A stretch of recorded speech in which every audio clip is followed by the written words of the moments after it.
Continuando os nossos seminários de hoje, a Gabriela e a Nicole seguem com o trabalho Solo, Cimento e Inovação dos Materiais na Engenharia Civil. É um tema maravilhoso. Vamos prestar atenção, galera.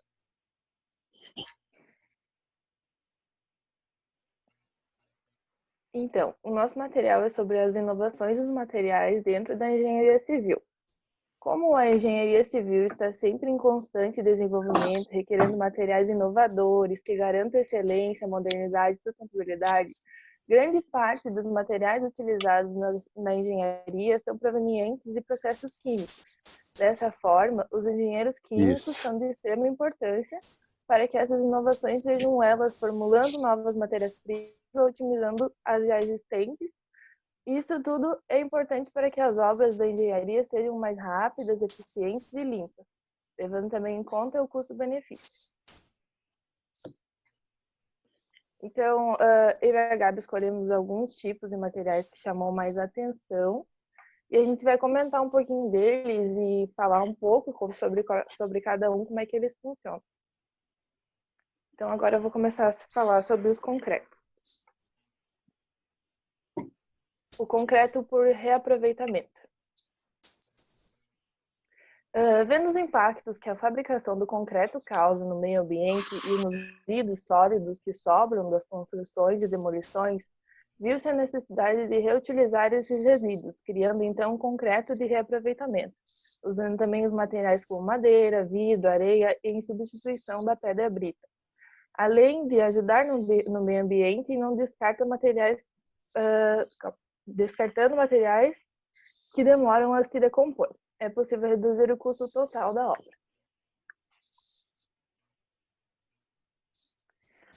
Concreto contra rachaduras. O problema de rachaduras é algo comum após alguns anos na construção. Visando isso, foi criado o chamado bioconcreto. É uma forma de concreto contra rachaduras projetado para reparar suas próprias rachaduras. Na sua fórmula, tem a presença da bactéria Bacillus staphylococcus. É misturada com o concreto tradicional e assim que entra em contato com a água, ela cria um calcário. E dentro de 3 semanas, as rachaduras desaparecem. Essa bactéria forma uns esporos que podem sobreviver por mais de 200 anos nos edifícios, tendo assim muita economia e visando que as rachaduras são a maior barreira encontrada no concreto. O concreto translúcido é um concreto fabricado em formas de painéis e blocos, com pequenas fibras ópticas que transmitem luz de ponta a ponta de cada bloco. Essas fibras são misturadas com concreto autoadesável, garantindo a transparência do material. Após feitas as formas de blocos, precisa de um tempo de cura e repouso em água para ficar pronto. As vantagens desse concreto é que permitem a entrada de luz solar em todo o ambiente e sua luminosidade é conservada também por um bom tempo, sendo possível diminuir os gastos com energias e luzes artificiais. A gente encontrou dois exemplos desse concreto e um foi aqui em Canoas, no Rio Grande do Sul, que está em estudo ainda a construção de uma cela experimental com concreto translúcido dentro de um presídio. O intuito é iluminar a cela dos presos sem a utilização de um interruptor, porque os presos estavam usando o interruptor para usar como arma. E também um exemplo já apto em Estocolmo, numa cidade sueca, o concreto translúcido vem sendo utilizado nos quebra-molas. Dentro de cada um deles foram colocados LED para acender ao escurecer, serve de alerta dos motoristas.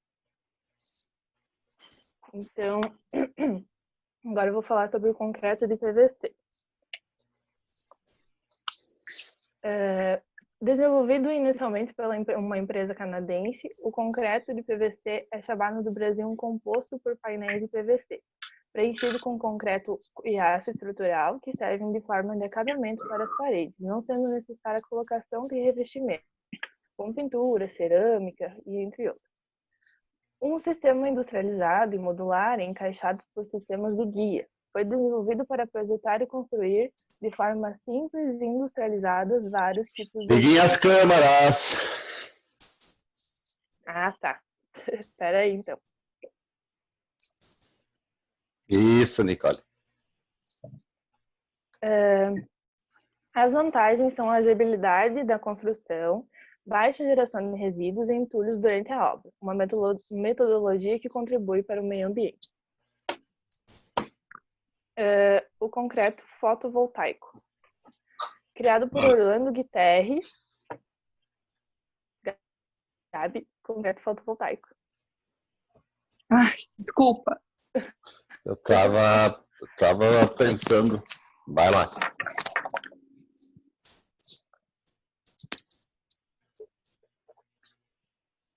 Criado por Orlando X-Marx, concreto tradicional, misturado com dióxidos de titânio, líquido orgânico, grafite, eletrólitos e superfície transparente. Quando curados, recebem várias camadas de tintas em ordem específica. Um processo que cria uma chamada célula solar sensibilizada por cor. Esse processo produz uma espécie de fotossíntese artificial. Quando a luz solar atinge esse pigmento, os elétrons são liberados, o que cria uma corrente elétrica no concreto, permitindo a captação da radiação solar e gerando uma energia elétrica, podendo ser utilizada para iluminação, carregamento de dispositivos e entre outros. 1 metro quadrado é capaz de gerar 20 watts de energia. As vantagens desse concreto é a economia de energia elétrica, não está disponível no mercado ainda. Está em fase. Falar sobre outro concreto, o concreto leve de EPS.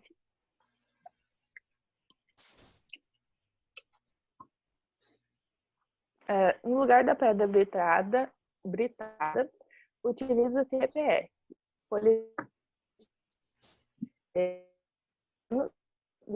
expandido, resultando de baixa densidade para construções que não exigem grandes esforços, como, por exemplo, painéis para fechamento, regularização de lajes, mobiliários, quadras esportivas, enfim. Os benefícios desse concreto é que ele possui baixa condutividade térmica, não retém umidade e tem uma capacidade de isolamento térmico e acústico, e grande resistência ao fogo e de fácil manuseio. Agora, outro material bem interessante também são as hidrocerâmicas. A hidrocerâmica trata-se de uma cerâmica de hidrogênio. Ela é formada por bolhas de hidrogéis, substâncias que crescem cerca de 500 vezes o seu próprio tamanho na presença de água, que interagem com a temperatura atmosférica.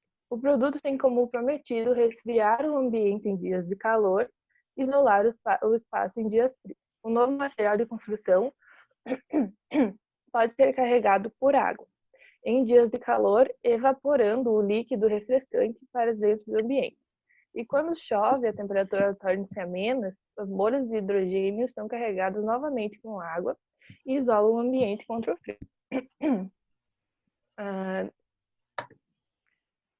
Ele é formado com hidrogel, então, estrutura cerâmica e tecido, resultando em uma placa. Todos esses materiais envolvidos têm baixo custo e estima-se que economizem 28% de eletricidade. Já que as placas são qualquer sistema de ventilação, mas o material ainda está em fase de teste. Agora a Gabi vai falar um pouquinho sobre os tijolos.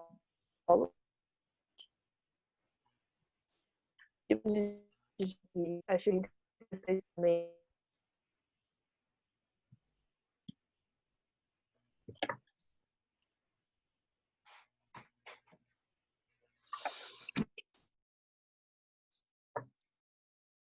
Bom, eu vou começar pela minha parte.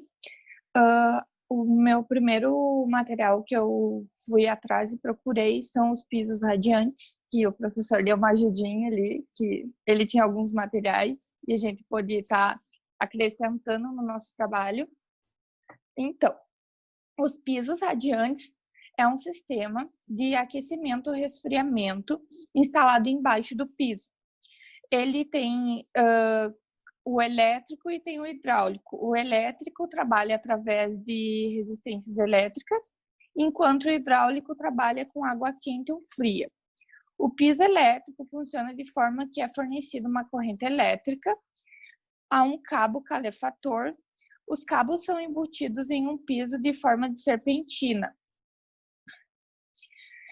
e são aquecidos por meio de uma resistência elétrica. A regulagem é feita através de termostatos.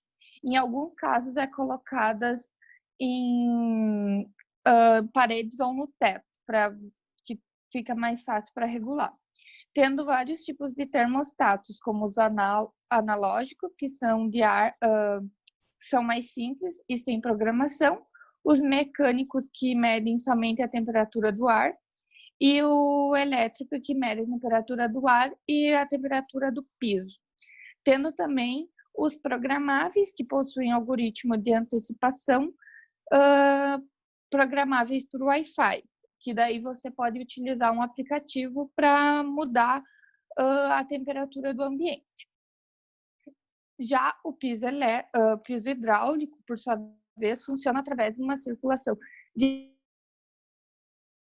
o ambiente, dependendo da temperatura da água, é utilizado por um conjunto, em conjunto com uma fonte de calor. Pode ser desde uma caldeira até as tecnologias mais sustentáveis, como energia solar e bombas de calor. Os tipos, eles estão, então, em painéis radiantes, onde os tubos são colocados em painéis metálicos, fixado a uma construção por meio de ganchos, sistemas de superfície embutidos, onde os tubos estão embutidos na superfície da laje, mas isolados da estrutura, e também existe o sistema de construção termicamente ativada, que são os TACs, onde os tubos são embutidos na laje de concreto, que no caso daí fica dentro da estrutura. Eu coloquei nos slides os dois. O do canto, no meu caso, né, o canto direito, ficou o que é hidráulico e o canto esquerdo é o elétrico. E eu também pesquisei por que empresas elas vendem e qual dos dois eles vendem. Eu achei 3 empresas, tá? Uma é a Armup, de Curitiba, que vende o elétrico. A outra é uma também de Curitiba, que é a Best Comfort, que vende o hidráulico. E também encontrei uma empresa internacional que tem representantes no Brasil, que o nome é Euroclap. Então, da parte de pisos radiantes seriam isso. Eu também pesquisei sobre os tijolos ecológicos e tentei ver como eles funcionam e se tem as pessoas utilizam mais para cá e aonde tu consegue comprar eles. O primeiro vai ser o solo de cimento, que ele utiliza o solo através de uma mistura de solo areno-argiloso, que possui 70% de areia e 30% de argila, água e cimento, passando por um processo de cura que endurece, fazendo com que ganhe consistência e durabilidade sem a necessidade de queima, como os outros convencionais, né, que a gente precisa queimar. Além de um baixo custo e aproveitamento de um material que, digamos, que é natural, que, né, dependendo da área que tu mora, tem em abundância, permite também agregar um maior valor arquitetônico para o material, porque ele pode ganhar formas, curvas e espessuras diferentes, por ele tu conseguir moldar ele, né? Enquanto a resistência desse material é um material bastante resistente perto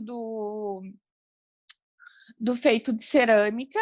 E, além disso, quando ele é exposto à umidade, ele ganha ainda mais resistência. E vale ressaltar que, como ele tem esses furos, né, que vocês conseguem perceber pelas fotos que eu coloquei, o material que você vai utilizar de fiação e todo o material, né, de canos, tu pode encaixar dentro dele, sem que tu precisa fazer toda aquela, né, quebrar, como às vezes é preciso.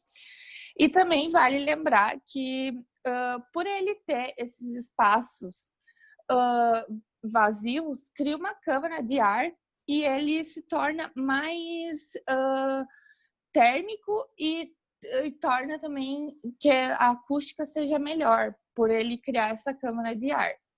Então, os ruídos de fora é mais difícil de entrar e a temperatura se torna mais amena por esses fatos, né?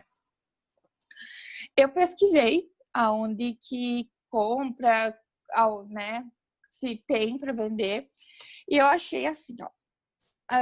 Eu achei aqui no Rio Grande do Sul, em Santo Antônio da Patrulha e Santa Cruz do Sul, eles vendem.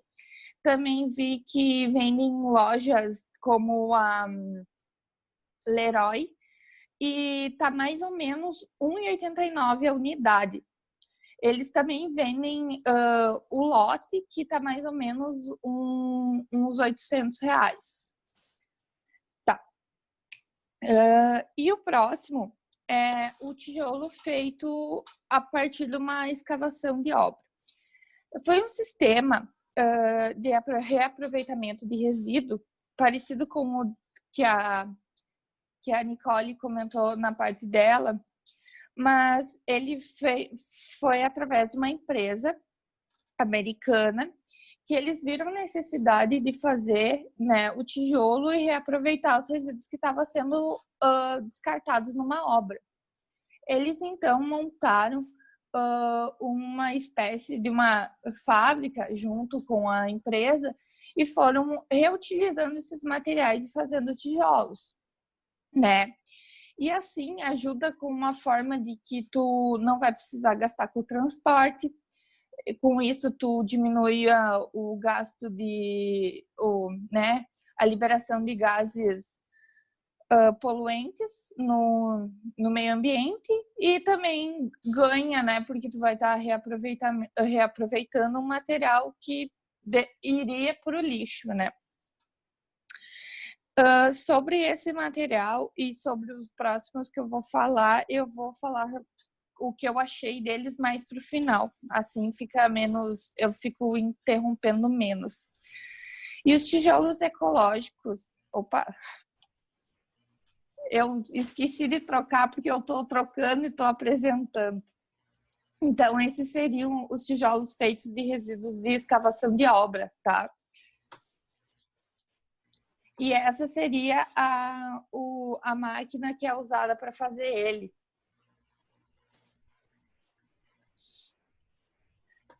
E os tijolos ecológicos com a reciclagem de pneu foi uma iniciativa de um professor e empresário, Inácio José Neto.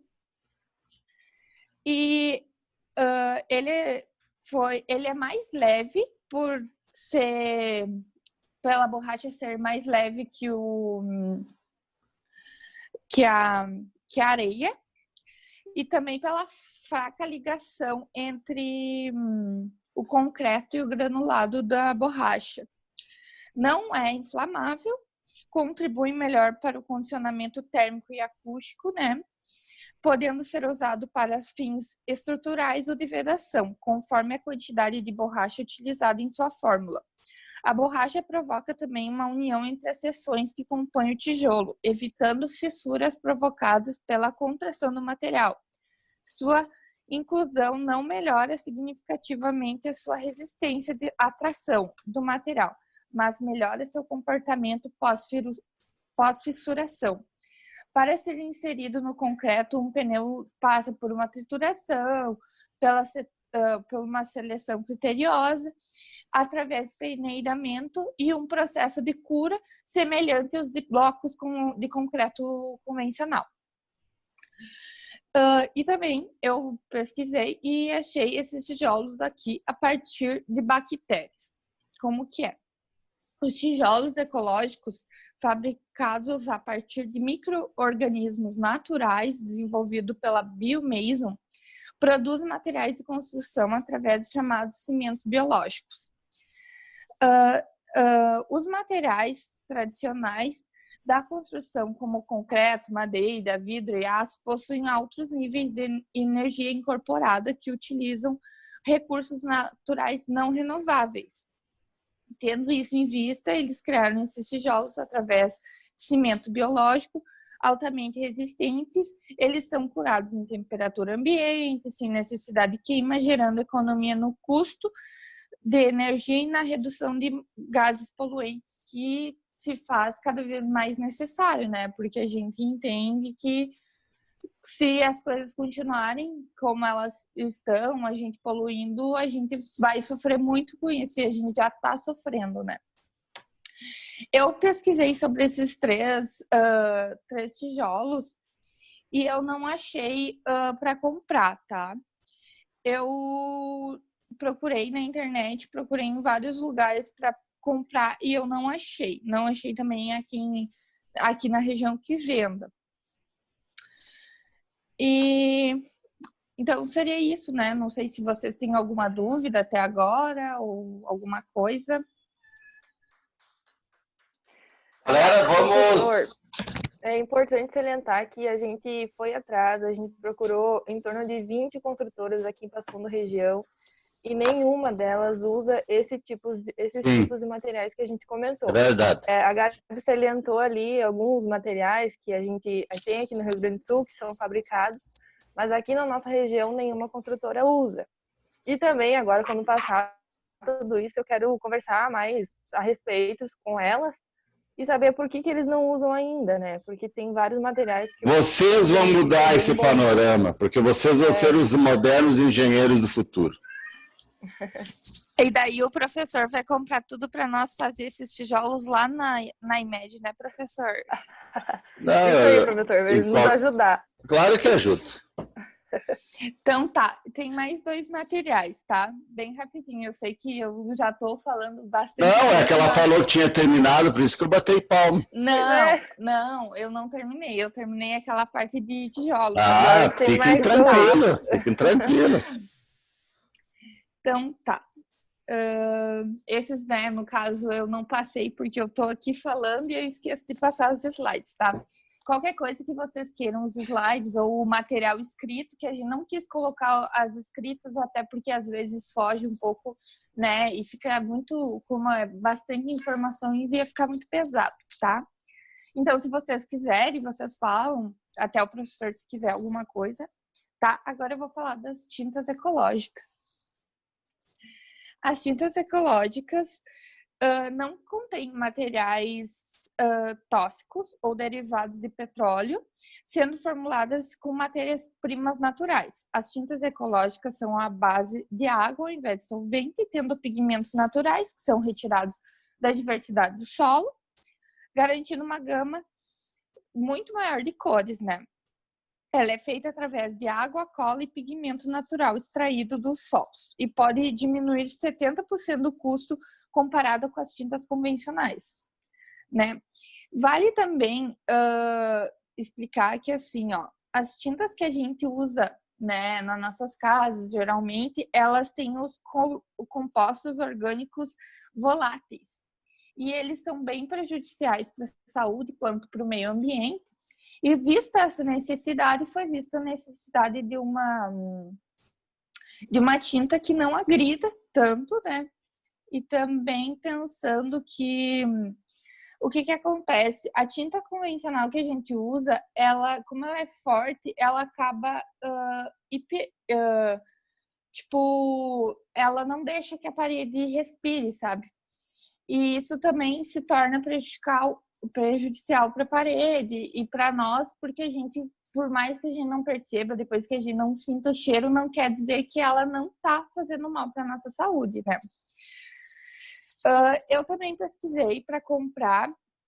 Eu não achei, na verdade, eu achei só uma empresa que vendia só por euro essa tinta, sabe? Tinha algumas cores, mas não tinha tantas cores assim. E era mais ou menos uns R$300. Eu achei, tipo, muito caro por uma coisa que é fácil. E daí o professor pode nos ensinar a fazer, a gente faturar, ficar rico, né? É uma barbada isso aí, se tu quer saber. Só tem que ter um investimentozinho. Ai, não dá nada. Barbada. Então, tá. Então, eu vou falar sobre a minha última pesquisa, que são os vidros inteligentes, tá? O vidro polarizado eletrocrômico, também conhecido por vidro inteligente, permite que seja possível uma melhor condição de uso dos espaços, tendo em vista que auxilia a redução e inibição da passagem de ruídos sonoros e de raios ultravioletas e infravermelhos. Com isso, também é possível controlar a transparência e passagem de luz, trazendo maior conforto visual de acordo com a incidência de luz solar do ambiente. Além de reduzir os gastos de energia em até 25%, o recurso já está disponível à venda, com a capacidade de transformação em segundos de opaco para transparente, podendo ser utilizados na aplicações tanto quanto residenciais como comerciais.